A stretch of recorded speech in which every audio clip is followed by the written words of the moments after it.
If you clicked on this video, it's because you want to improve at chess, but you don't know how. And I have good news and bad news. The good news is that you are in the right spot. The bad news is that there is a big problem we have to fix. The big problem is that you have been listening to the wrong chess teachers, but you have me now. So, what do I mean?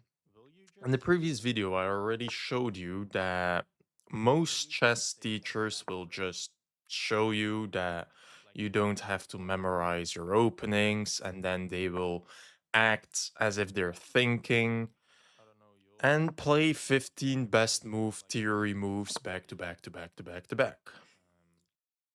I will not just make up any theory. I will not show you that I never memorize theory and then play best move after best move after best move. I will just tell you that I have memorized most of my openings. Now I gotta think. So take is just a free pawn.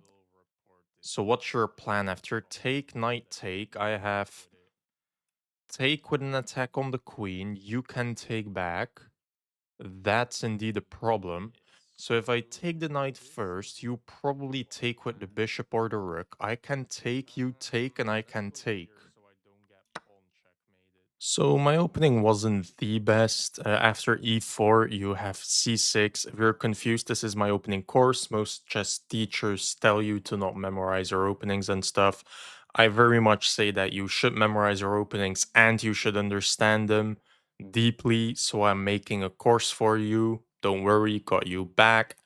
And I go very, very deep so that you always know the plans, the structures, the tactics. I don't just stop with 10 opening moves. I actually show you how the game of chess works after your opening as well. So we got this and e5. I played c5 and we went for the Budvinnik Karl's defense. I mean, that's what he plays. So we develop our knights, that's just normal.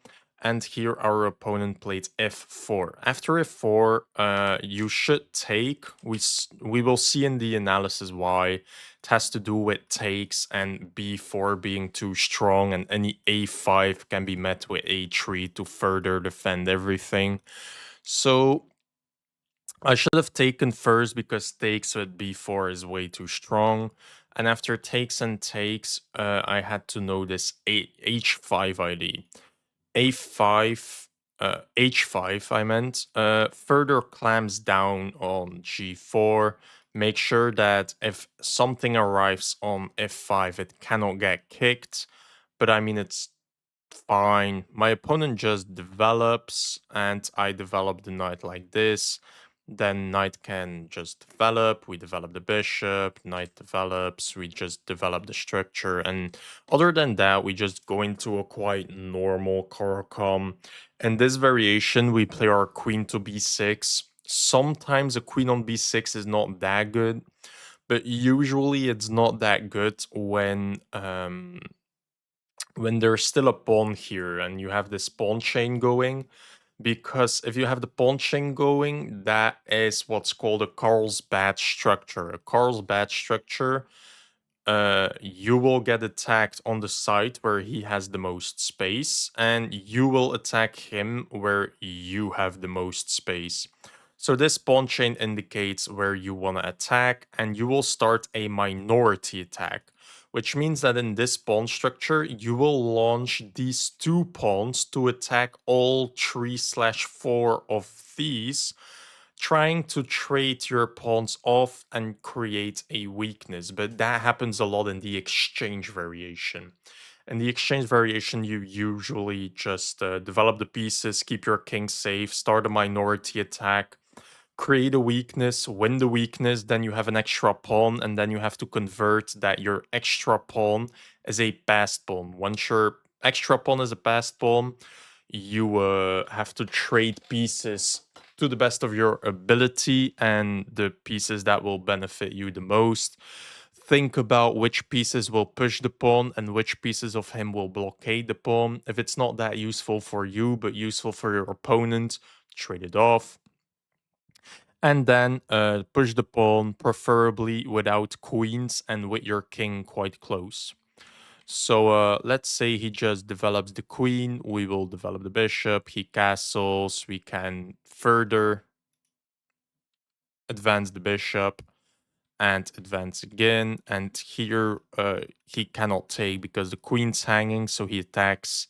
We retreat, we sack the pawn to take this bishop, and taking the bishop eliminates the defender of this pawn, so we can take. And here he has to be very, very careful because I mean, there's a tactic here. See if you can spot it. This is attack twice, defended once, so we do have to be careful. This bishop is attacked once and defended once. The real issue is that this comes with a check and the queen is pinned to the king. So we can take. And because this pin opens up after our knight moves, the queen cannot capture back, but you could take our queen, but it's with a check. I mean, and the queen is defended, so it's not that big of a deal, but if he could take and then this knight maybe trap it or something, that would be annoying. But it's with a check and the queen is pinned to the king, so you cannot recapture. The king has to go here, trying to defend the queen. And here I have two variations, which is not usually the case. Um, yeah, so queen takes, king takes, and we don't even win anything. So let me delete that line. We will just take a pawn. And we just took a piece, took a pawn, and get out. That's it. If he wants to exchange queens, fine. If he wants to infiltrate, fine.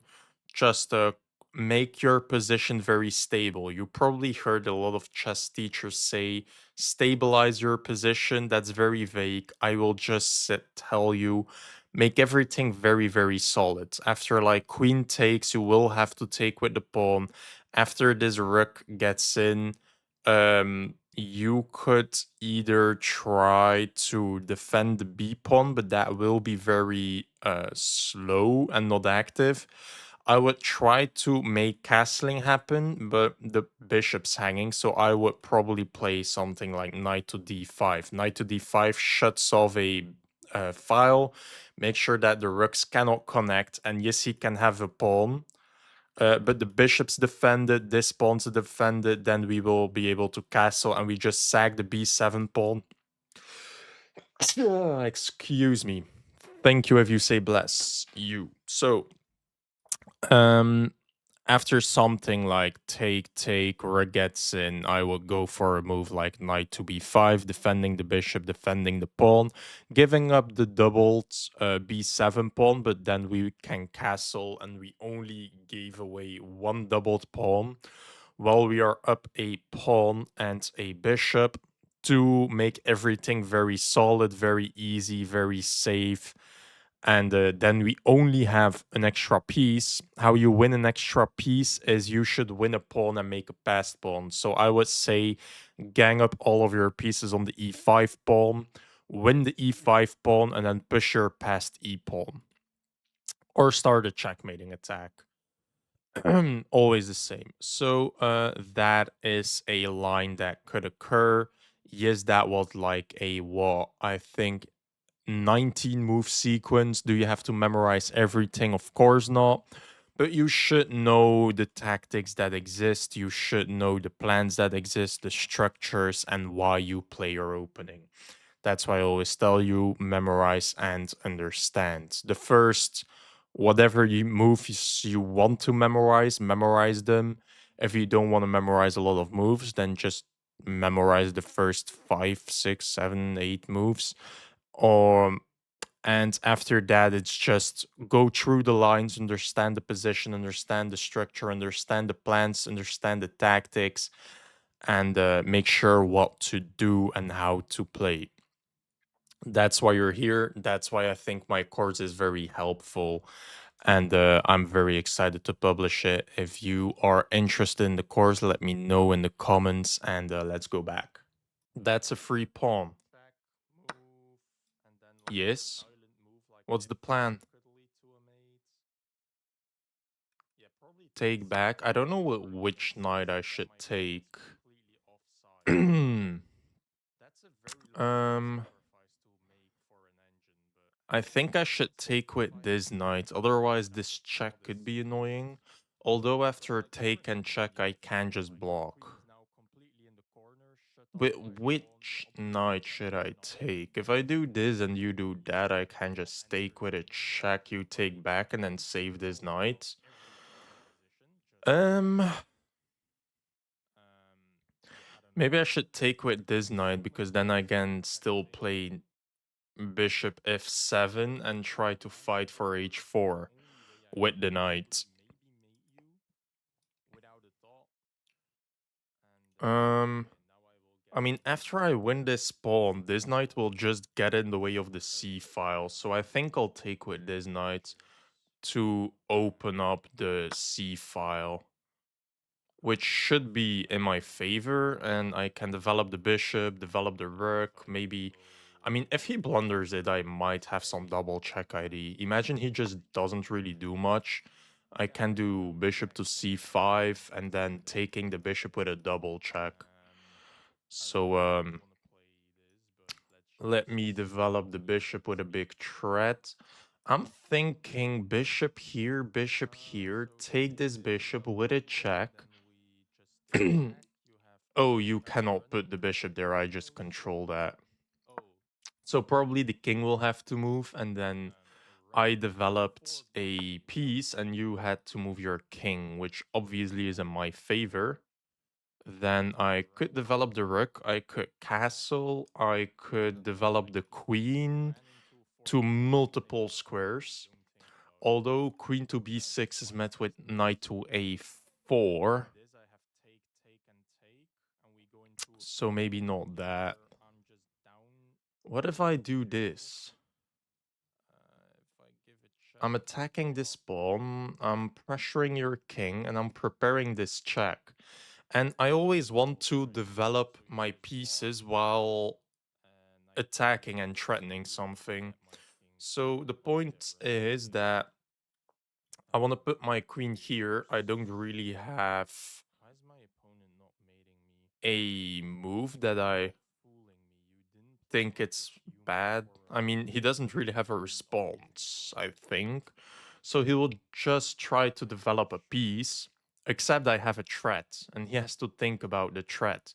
So if I develop my piece like this, you could say like, oh, this is a nice diagonal, fair enough, but it gets hit with knight to a4. So probably not the best move. So you could say queen to a5, yes, but what is the threat? I really want to develop my pieces with a threat so that he cannot do whatever he wants to do. Therefore, I think that queen to h4 will be the best move because I'm pinning this pawn, preparing this, and probably that does lead to a mate, by the way. I'm threatening checkmate. I'm threatening check. The king will have to move, and then I can take the bishop with a double check, and that's mate. I'm threatening a mate in 2 and developing the queen. And I didn't think at all about check, though. That's fair, but I mean, everything is defended. I can at least play b5, attack the queen, and again, if he plays queen check, I could block with the knight. And I'm still threatening mate in 1 because the bishop takes away this. The pawn is pinned, so he cannot take my knight. And my knight is giving a check. Or I could play b5, which does create a weak. I mean, I'm pushing my pawns forward, so it does create a little weakness. But with a queen on a4, the queen is attacked. So again, I'm trying to solve my problems with a threat. And I think that blunders for my opponent. I can play b5, and even though it's defended twice, after b5, the queen is hanging, and if you take with the knight, I have check, you move, and then I could take the knight with a check. Oh, I can take the bishop with a double check, mate. So I think this just wins because the knight is defended. You cannot take with the queen because the knight defends it. So if you do this, you can take with your knight, but I have the threat of check here and mate. So I think that move loses. And again, most people will just retreat the knight. But I try to think about how can I make a threat? And I'm threatening mate here. My opponent didn't see, so maybe I play a second game, maybe let's make it a short video. So yeah, he has check, he has both are double checks by the way, but I'm faster. Make your puzzles, see the patterns, and that's an easy checkmate. I don't know if I should make it a short video or I mean let's analyze it. So learnchess says that we played with 94% accuracy, but two inaccuracies though. So let's see. E4, we go for a Caro-Kann. Let's switch sides. Caro-Kann, we go for my normal Caro-Kann with C5, which I recommend in my course. I really don't know what to do with my cam. It constantly switches. Anyway, so he goes for C3, which is the Botvinnik setup. We just developed a knight, and here he goes for F4. So my first issue is that this is an inaccuracy. Takes, and then I play this. Apparently, there's a huge difference. So I should learn my openings a bit better. Apparently, I should take first and only then develop my knight. The difference being that if I develop my knight, you can take, and that's not supposed to happen, apparently. After I get this out, you get your knight out, I'll do this. Oh, you have this b4 ID. Fair enough, and now everything is well defended, so I have to take so that you cannot make this cluster. So I should learn my openings a bit better, and it's not that I will not tell you, like other teachers, that I should have thought about it longer. It's the opening. You will have an opening every single game. Just learn your openings. If you want to get as good as a 1000 elo player, a 1500 level player, a 2000 level player, then you should think and train like one of them. So that was stupid of me. So I should take first. That's just the opening problem. But from here on out, I play a very good game, I think. That's an inaccuracy. This is the best move. I use castle. I develop my knight to the center. And always, normal teachers will tell you to just develop the pieces, get your pieces active, make sure your pieces stare at the other side of the board as much as possible. Put your pieces as forwards as possible where they cannot get attacked. Those are like the general tips. And I will tell you yes, but try to do it with a threat. I found this move rather quickly because I have the threat of taking. And that is what's called the initiative. As long as you can move your pieces to better squares that constantly threaten something, your opponent will constantly have to defend. If your opponent has to defend, that means that they cannot do anything else. They cannot do anything useful. So if you can move forwards and forwards and forwards while making a threat and a threat and a threat, and your opponent has to defend and defend and defend, all of a sudden your whole army is at his front door and he didn't do anything except for defending some very minor things. So here I'm threatening a pawn. He has to defend it. Apparently this is the best way to do so. And it doesn't work because you will always take this knight. So if I take trying to win this pawn, you will take first, I'll take back, then you can take back. And see, the engine wants to play bishop to d3 to give up his light squared bishop, give me the bishop pair, just to not lose the d pawn. And why? Because I moved in with a threat. Constantly move in with a threat. Try to put your pieces as forwards as possible where they cannot get attacked with a threat. And that's the difference between me and most chess teachers. I will tell you the actual sauce and not just what pays the best bills. So apparently queen to b6 is the best move. That just puts some pressure, puts your pieces forward, staring at the other side of the board, but it moves with a threat. It moves with a threat on d4. And I took because I thought I could already win the pawn. Oh, you have this weird move where you just ignore me and attack the pawn. Oh, I didn't even think about that existing. And then I just have to give up my knight. You cannot take the pawn. Oh, tactics. I mean, bishop works as well. Um, so the pawn is tactically defended with the bishop, and then I can defend the bishop. Okay, so you cannot take my knight. So again, this bishop to d3 ID constantly happens because this knight has way too much pressure because it went in with a threat. And no human finds bishop to d3 because you just moved it to e2. So if my opponent knew his openings better and put his bishop on d3 instantly, if that was possible, I'm not sure. Um, he wouldn't have this problem. And if my opponent thought about what threats does he have, how do I eliminate it, then yeah, he was golden. So I thought about this. I wanted to take, and here he has to find this ID or move out of the way, but then I'm just up a pawn and I get your bishop. So I don't know. In my opinion, this is way worse than the 04. Oh, you have a strong pawn break. Fair enough. Hmm. Yeah, maybe I would have played this. Again, thinking about what threats does my opponent have, and I don't want to deal with f4 destabilizing every pawn in my position. And then after this, I'm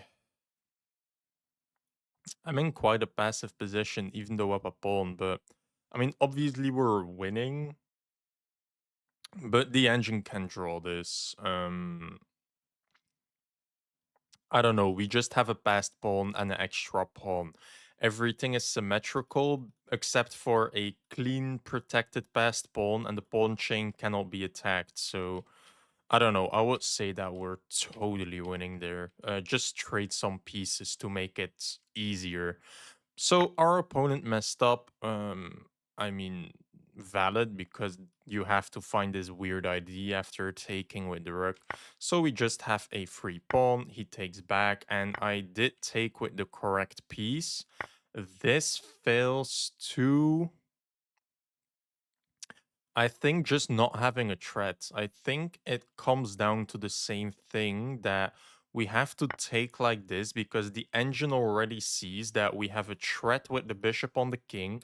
We can move our queen in, and then this knight will be very useful jumping in. So actually, to be fair, I was doubting, and it is not even close. So in this position, I should have thought. I said I should have, meaning that I learned from this game as well. I should have thought which knight is more useful, and I did. I just didn't even think about where is my plan? What will I do? And I should have seen after takes, bishop can go here, queen can go in. I'm making this very unsafe. And if you slide your king, I'm making this very unsafe because of the pin. AKA, this knight is a beast, controlling the center, controlling this because the bishop cannot jump in, and maybe posing a threat of knight to g3, either a sacrifice or a fork with a queen pin. And if you see the plan of attacking a king and how important the e3 square can be to control it so the bishop cannot go there, you shouldn't even think and just take with this knight. And I did, but it was quite close with no reason because it's quite clear that we are attacking the king. So this is an inaccuracy again. I'm thinking about how can I put my pieces to the most forward square while having a threat. So bishop to c5 just threatens to take this bishop with a double check. So the king would have to move, and then we are just up a clean bishop. We do have to save our knight, but I mean, at least we can do this or jump back, so the knight will never be trapped. So we did find the best move quite easily. It's just developing a piece, putting it as forwards as possible with a threat. By the way, this fails because we can still take this. Apparently, there is a mate with this. Probably sacking the knight. Yeah, we sack the knight. You're forced to take. And then we take with a check. And we take this pawn to free up the h4 square for our queen. So, random tactical pattern. If you want to take the bishop and win like that, I don't know, you shouldn't. It's quite an easy tactic. You just double check. He has to move. And then you see that a queen check would be devastating if this pawn was gone. And we have a very easy way to make these two pawns disappear. You first lure it here, then you take it with a check. And then you just see that the bishop takes away everything, the pawn takes away this. So if a queen can move in and give this, it's over. So a beautiful pattern. I would have found that for sure, just by considering both checks. Usually, if you have one check, you have two, and that goes for basically every piece. If a bishop can attack like this, usually you can attack from the other side. If a knight can give a check, you can probably give a check from the other square. Obviously, it doesn't work every time. Like this knight can attack the h1 square, but it only has one way, you know. So it doesn't work all of the time, but usually if you can give one check, you can give 'em both. I mean two. This rook can attack the knight like this and like this. This bishop can attack the knight like this and like this. This knight can attack this knight from this angle and from that angle. The queen can attack like this, like this, like this, like this. The queen always has a lot of attacks, and that's why a queen is that powerful, because it will be able to attack a piece incredible amounts of times. Let's say the queen was here, right? You already have 1, 2, and 3, 4, 5. Um, I mean, I guess that this square doesn't exist. Um, so you also have this attack. That's an attack. So like anytime you move on a diagonal with it, and every time you have like horizontal or vertical correlation, it's over. So a queen can attack a piece incredible amounts of times, and that's why it is very prone to be used in tactics. Because let's say this bishop is not defended, and I want to attack the knight and the bishop at the same time. I already have this, then I also have this. I can also I guess that's it. But I mean, other correlations will have way more double attacks, and that's why a queen is that strong in tactics. But I mean, I would have found it in this position, but my opponent preemptively went out of the way so that I couldn't take with a double check. And again, now I'm thinking, and something else I should tell you. You have two things I should tell you. You always make a trait in chess. And if you, it's difficult to understand, but pay attention. You have pressure. And I always tell you to put your pieces as forwards as possible while making maximum pressure and threats. So you build up pressure, and build up pressure, and then you can exchange your pressure for something tangible. So In this position, I cannot win anything yet, but I have a lot of pressure. But I don't have a lot of pressure to like win a pawn. And that's why you see a lot of high level games where someone is under a lot of pressure and then they just give away a pawn or give away the exchange just so that the pressure is gone. And that's something I learned when I was like 1300 and a bit against a 1500 player. He was pressuring me. He had a free pawn and he didn't take it. He kept on pressuring me. All of a sudden, he had two free pawns. So, what did he do? He kept on pressuring me. All of a sudden, I had to give away a piece to survive. So, what did he do? He had a free piece and he just kept on pressuring me until I had to sacrifice my rook to not get checkmated. And then he still checkmated me. And if he just took the pawn, I mean, I was down a pawn and probably I would lose, but I have some hope. But he didn't. He had so much pressure. He could exchange his pressure for a pawn, but he saw a way to amplify the pressure, to exchange it for even more tangible advantage later on. And that's something you have to know. You have to be very good at putting pressure. And once you are very good at putting pressure, well, guess what? You will just win everything because your opponent will have to exchange tangible material in your favor to survive your pressure.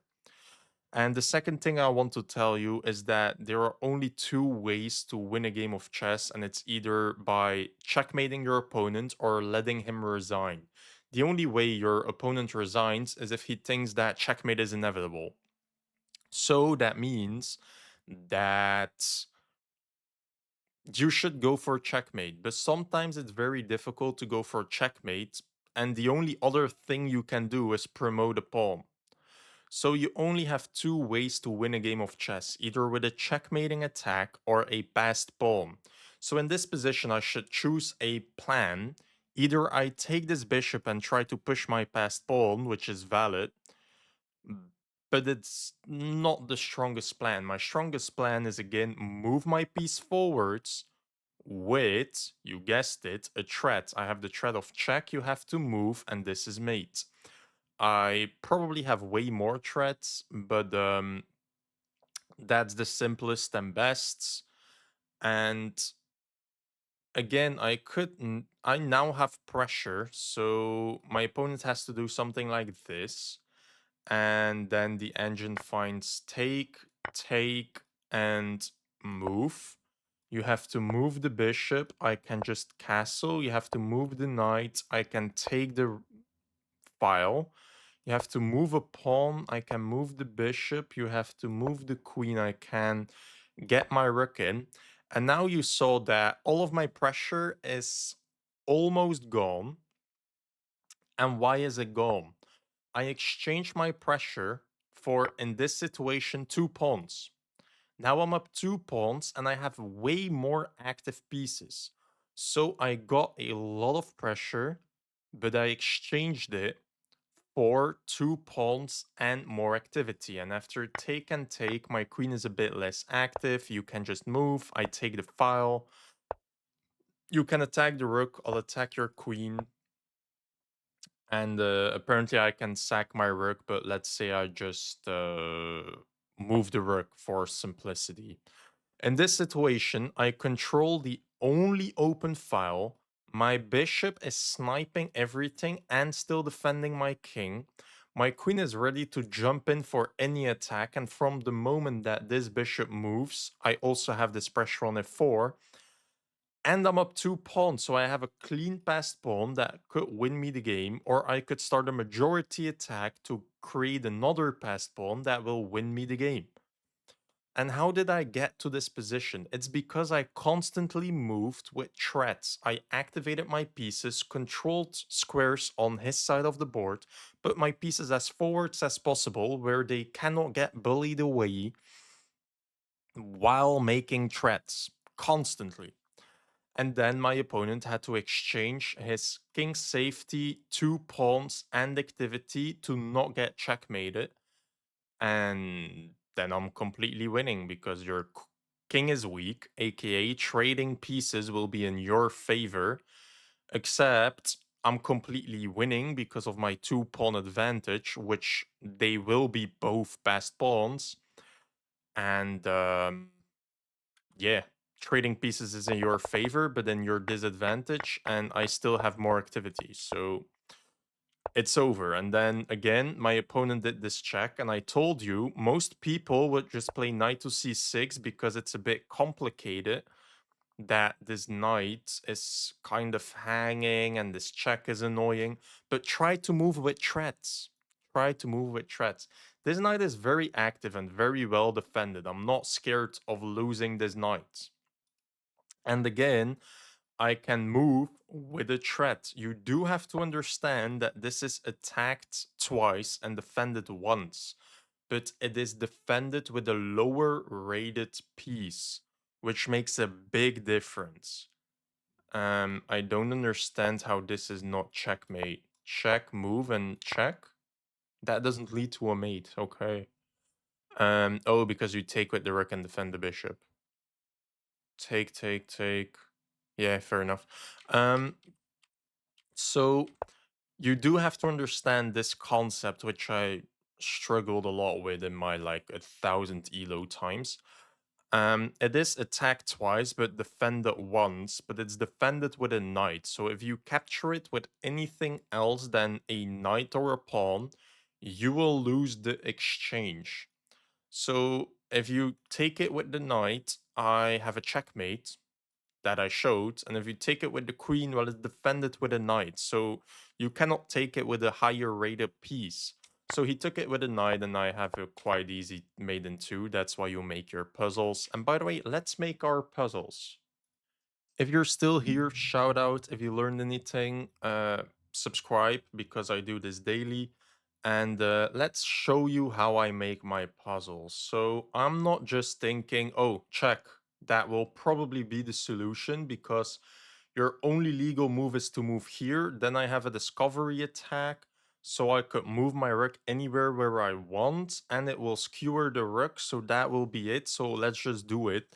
I think about everything first and then I will decide. I mean, I see that probably it's rookie 8, rookie 5, but let's actually calculate. So, what I'm thinking is that I actually don't want to block the bishop because it's doing a nice job creating a mating net. And the mating net is just making sure that the king cannot leave. The one problem that I have is that my rook is undefended. So either I defend my rook, I sack my rook, or I give a check with the rook. If I sack my rook, which is the easiest to calculate, you will probably have to take it. And it looks like your king can just leave to way too many squares. So I don't think this works. So let's calculate defending. If I defend, you can run. And if I do anything else, you can run. So that doesn't work. So this is the only thing that survived. After a check, you only have one variation where you move into d6. And then I would love to give like a double check, but I guess that doesn't work yet. So I really gotta think, where do I move my rook? So you can run away. So a slow move like rook somewhere doesn't work. So check, you have to move. Then I could give this check because it's a discovery check. You have to move, and then I could take the rook. Yeah, and I'm quite sure that works. See, and I didn't calculate this variation, but I can just take that. So, and then I could take rooks, and that's how I make puzzles. I calculate everything, calculate every variation, and I act as if I didn't calculate one variation, I missed it. That's it. So I'm already seeing that I'm checkmated in two moves, and I'm quite sure I cannot stop it except with something like h4. But h4, I don't know, that's not really a puzzle move. So I'm thinking about takes. But the first thing I have to consider is that if you take back, I take, and that's a royal fork. Fair enough. But I take this, and there is no check. So if I take, you play queen to h3. I cannot stop mate, first of all, and I don't see my counter mate. Yeah, I just don't see how I survive.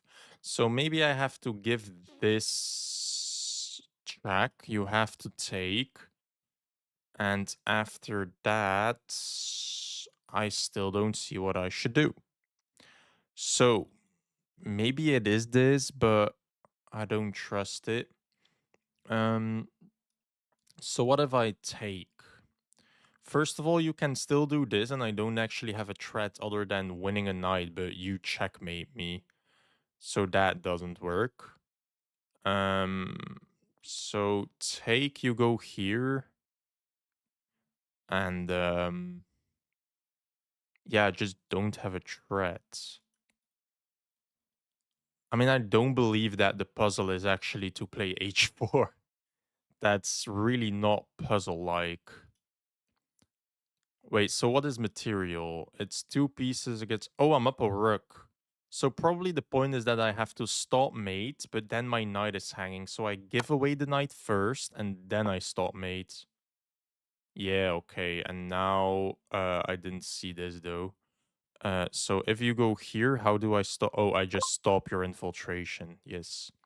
So that was the puzzle. Okay. Chess.com is evolving. Usually it's just how do you checkmate in 5 moves. And just like that, we got to level 5. So what am I seeing here? That if the knight moves, this is very nice. But it's very difficult to give a check with the queen. And the queen is on a light square. So I can take a queen. And the drawback is that the pawn promotes. And then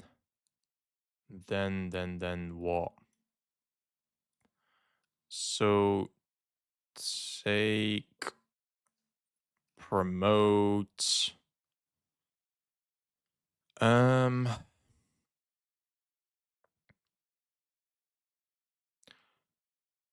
I have a feeling it's gonna be something like queen here to like give a check, and but I don't see it. Um, I mean, so first of all, I could maybe take a queen, or I could stop your promotion. Taking the queen should always be better because it's free queen, and this at least costs another pawn. But maybe I take the queen, you promote, and I have queen to g4, inevitable checkmate, because you don't control g8 because my knight controls it. That's a nice idea. So take, promote, and then I have the checkmating threat of queen g4, and it's again, I'm moving a piece forwards with a threat. Always. That's chess. How do you stop checkmate? If you do this, I just take with mate, so you will have to do this. I can't just take it with another checkmating threat. You will have to take to stop the queen g7 checkmating threat, but then you blunder. Queen takes on g8 checkmate. So oh, you take my knight and stop mate. I did miscalculate. Shoot. Yeah, I mean, and that's what I'm saying. If you just don't see a tactic, sure. So it's not that as well. Fair enough. This is a good puzzle. Wait, so I can give a check, you're forced to go here. Then I could give a check, you're forced to go here. Then what? Check, go here. Um, hmm.